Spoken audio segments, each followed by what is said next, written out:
มาเงยสำเนียงดาวสวัสดีทุกคนครับกายเราต้องงอนเอากับกลางกายใหญ่หล่นนะปัดมาชั่วเราต้องแควมดไส้เท่าไรนะแควไส้นะแกงเปิดครับ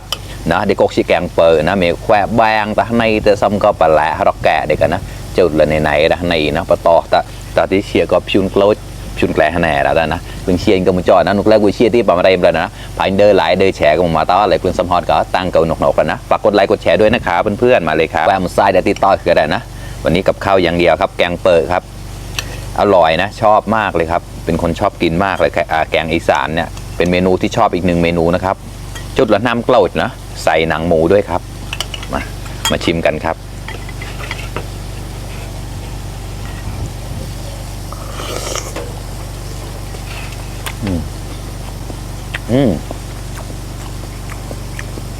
อร่อย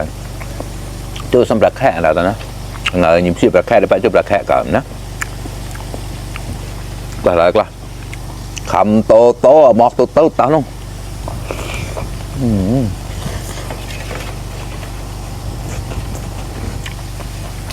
อร่อยมากหัวหน้าก็ไปถึงเช้าว่าเข้านึ่งหมดอ่ะตอนที่กอมสำหรับจุไรปอกกระจักหมดไม่ได้แล้ว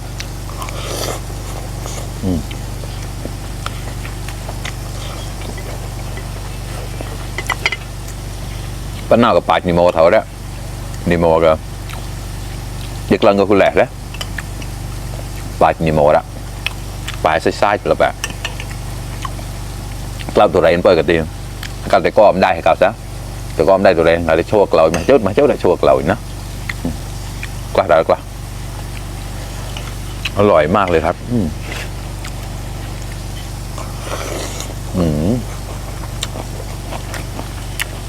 มาขึ้นตัวเจ้าหน่อยนะ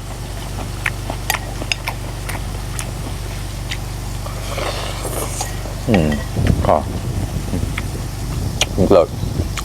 หมูสามชั้นทอดขมิ้นครับ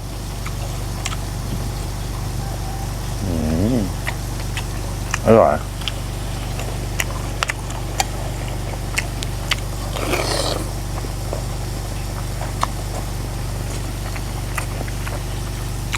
เบดเท่าจะทำประมงแล้วจะแกะป้าของเราแล้วนะจนหรือจนจ่ออีกแล้วมาครับเพื่อน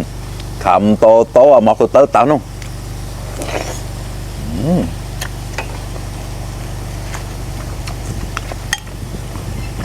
ต้องดีใจ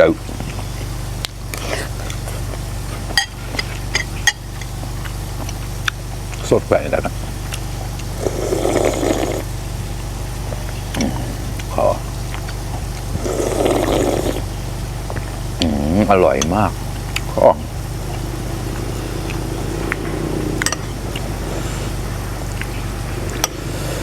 คนอีสานเขากินกับข้าวเหนียวนะแต่เรากินข้าวเหนียวไม่ค่อยเก่งเฉียบลอยดิบเลยเฉยแต่นะพอเฉียบกระป๋องเนี่ยกว่าทำโตโตผัดแบงแล้วตะมา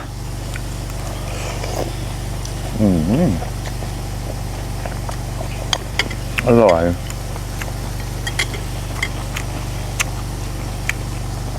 เนี่ยกับชุนแกลนะเราชื่อชุนแกลที่สระคงนะเข้ากันมากแปลกมาก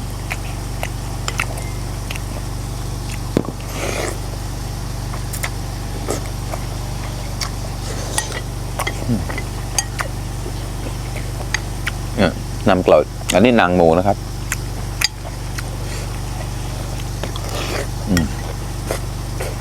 มันก็เกิดแปะละเปรย์เลยมันก็ผู้เชี่ยวชาญกำจัดอะไรกันล่ะคำโตโตหมอกสุดโตตั้ง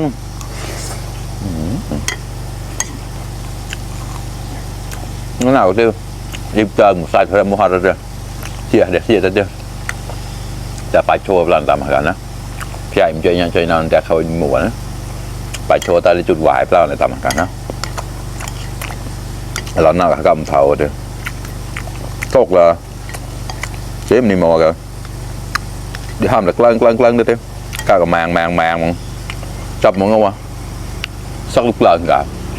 เข้าอีกเลยออดมันเลยลูกกลางมันเต้เราแปะเต้เราวิธีกำเทาได้เป็นเทานักละ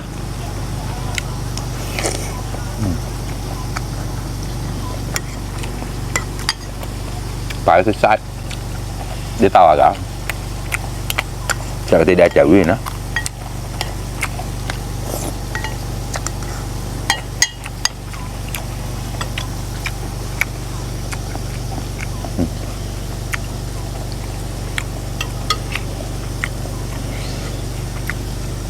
làได้แล้ว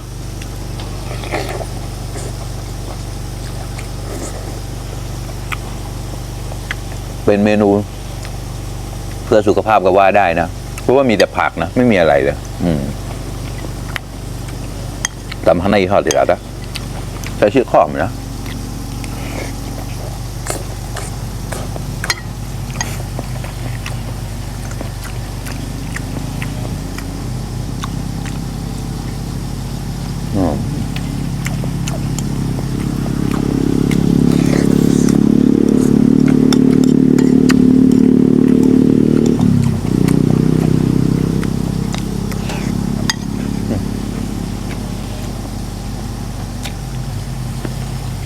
ข้อ